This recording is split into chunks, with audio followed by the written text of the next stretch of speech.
Bom dia, boa tarde, pessoal. Essa vai ser uma teleaula breve de língua portuguesa. Lembrando que é o material do volume 2, segunda semana, do PET de língua portuguesa, tá certo? O que nós vamos estudar hoje? A gente vai dar uma continuidade do texto proposto na última aula. E aí, o PET, ele propõe, em cima desse texto, novos exercícios, tudo bem? Então, vai ser uma aula breve, rápida, a gente vai basicamente responder os exercícios, tá bom? Para vocês tirarem dúvidas. Relembrando, essa teleaula, ela vai chegar para você por outros meios e eu espero que o responsável consiga transmitir para vocês, porque eu sei que muitos de vocês não têm acesso à internet, ok?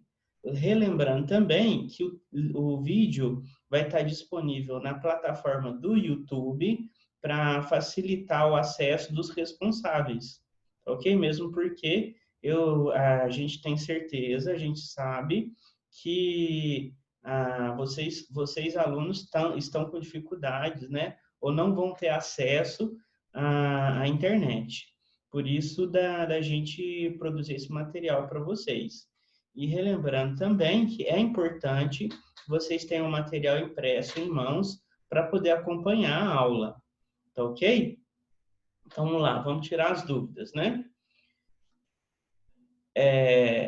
A atividade diz o seguinte: releia o texto da semana anterior para resolver as próximas atividades. O que nós vamos fazer? Nós vamos reler, ok? É aquele texto básico sobre a dengue, certo?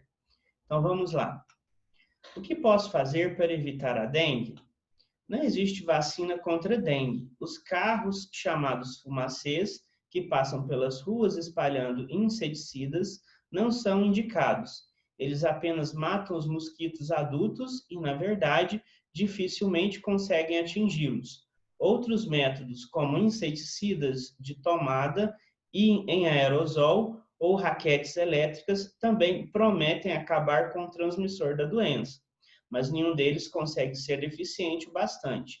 Eliminar os numerosos mosquitos é uma tarefa muito difícil. Por isso, a melhor forma de combater a dengue é eliminando criadouros dos mosquitos, locais onde eles colocam os ovos e se reproduzem. O Aedes aegypti não deixa seus ovos em qualquer lugar. A fêmea deposita os ovos em partes úmidas de vários recipientes que acumulam água limpa. Quando entram em contato com a água, os ovos eclodem e originam as larvas. Você imagina onde podem estar esses recipientes? Acredite, eles estão muito próximos de você. O mosquito transmissor da dengue vive dentro mesmo de nossos lares, escondido sobre cadeiras, mesas, armários, etc. Dessa forma, os locais que eles utilizam para colocarem seus ovos também fazem parte de nossas casas. São caixas d'água, barris, pratinhos de vasos de plantas, potes, tanques, jarros de flores, latas, pneus, calhas de telhados, tudo muito perto da gente. É por isso que todos podemos ajudar a combater o mosquito.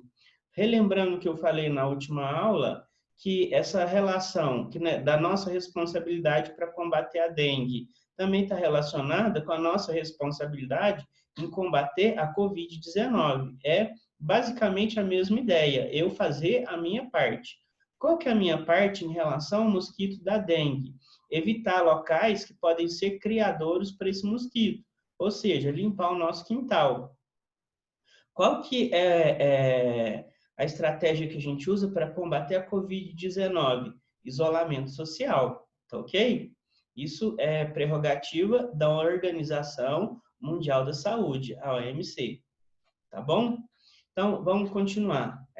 Estão vendo que está um pouquinho rápido, porque é uma atividade bem simples, pessoal. Então, vamos lá. Aí o PET fala de onde foi tirado esse texto, né? Lembrando, a gente sempre tem que citar, porque não é a gente que produziu esse texto. Então, sempre quando a gente vai citar o texto de uma outra pessoa, a gente tem que falar quem produziu aquele texto e de onde a gente está tirando aquele texto, ok? Então, vamos continuar. Lá, número 2. Quando entram em contato com a água, os ovos eclodem e originam as larvas. A palavra sublinhada estabelece entre os fatos uma relação de... Ó, a palavra quando. Quando dá ideia de quê? Dá ideia de lugar, de modo ou de tempo? E aí, o que vocês responderam? A resposta correta é tempo, tá certo? Então, quando ali, ele está dando ideia de tempo, né? Depois que o mosquito, a mosquito bota os ovos, né? Depois de um tempo, as larvas eclodem.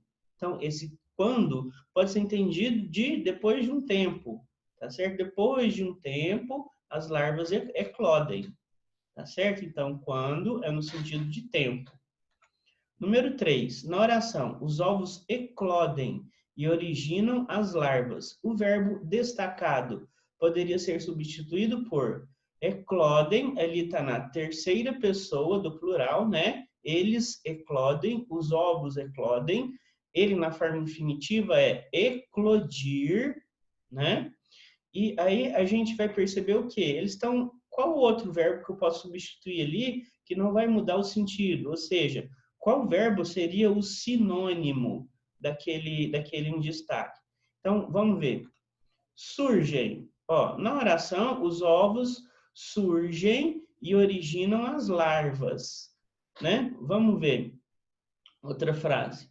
Somem. Não tem nada a ver, né? É o oposto daquilo ali.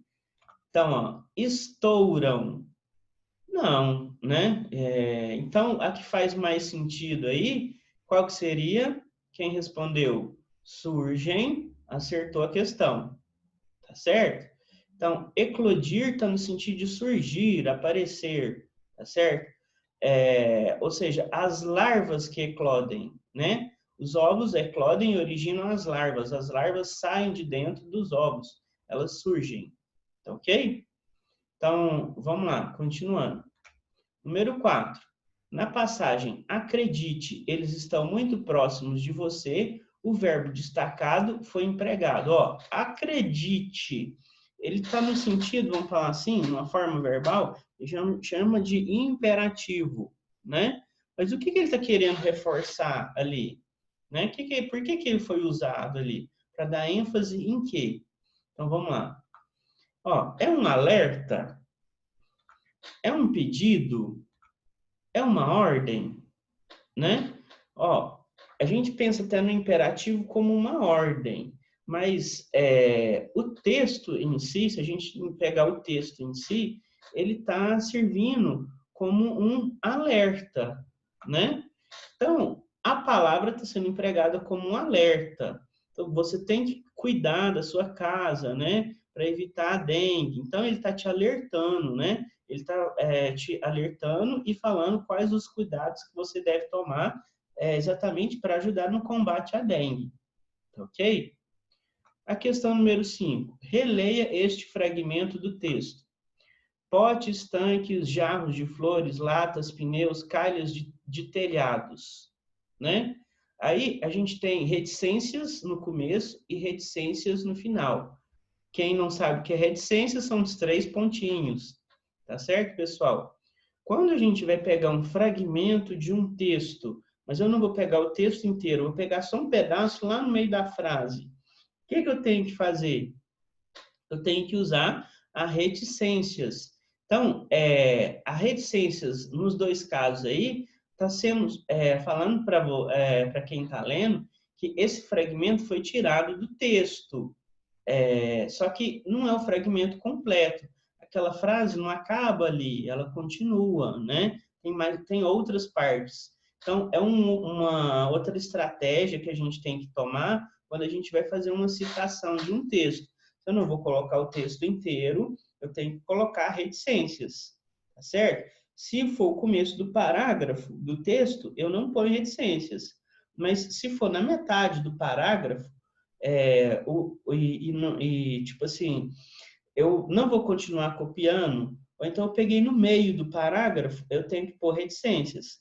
Se chegou no ponto final do parágrafo, aí no final eu não ponho, mas eu tenho que colocar no começo da minha citação. Então, existem regras para usar reticências no caso de uma citação, ok? Lembrando que a reticências também pode ser no sentido de uma fala quando você é interrompido, você não terminou a sua fala e aí você está representando aquela sua fala na forma escrita. Então, se a sua fala foi interrompida, você tem que representar a interrupção pela reticências.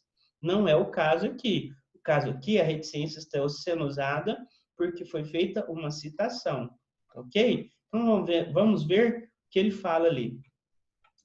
No fragmento acima, as reticências no final da frase indicam um clima de suspense?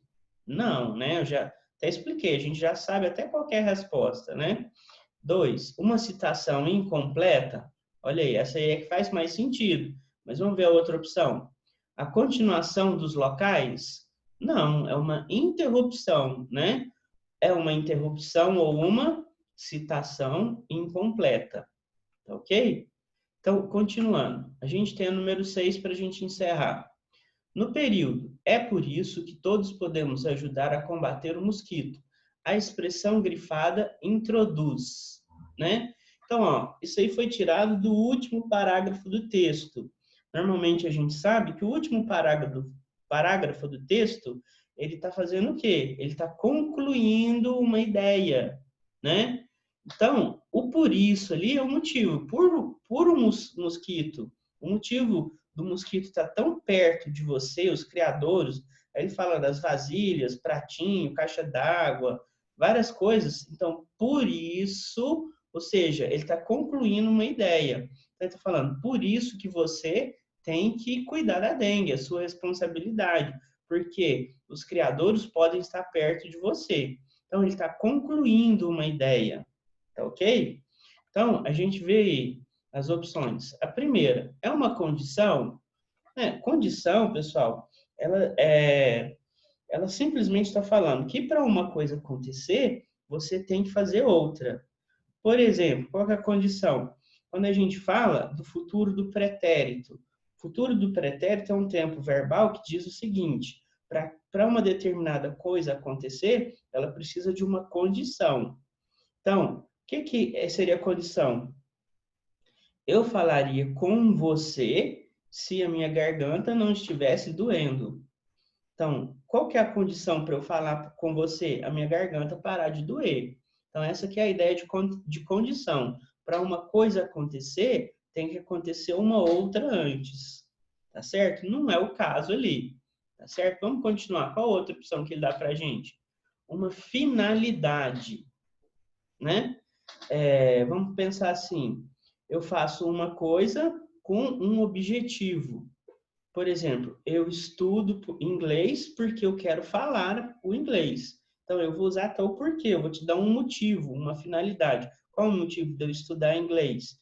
Eu quero falar essa língua, né? Eu quero aprender a falar ela. Então, finalidade é nesse sentido. Ele está te dando um motivo, né? O que faz mais sentido para a gente ali é a conclusão, né? Ele está concluindo uma ideia. Então, no período, é por isso, então a gente pode substituir, portanto, né? É portanto que todos podemos ajudar a combater o mosquito. É portanto, então o portanto também dá uma ideia de conclusão. Então, a nossa resposta é uma conclusão, tá ok? Então, pessoal, essa foi uma aula breve, porque eu achei que é tranquilo essa atividade de língua portuguesa, tá certo? Eu espero que vocês tenham tirado todas as suas dúvidas. Relembrando, esse vídeo vai chegar para vocês por outros meios, tá ok? E eu espero que tenha sido de proveito para vocês tenham tirado as suas dúvidas. E relembrando, persistam, né, na atividade. A quarentena é interessante, né? É uma situação ruim? É ruim. Mas por que que ela é interessante? Porque você está aproveitando o seu tempo, tá certo? Não desperdice o seu tempo.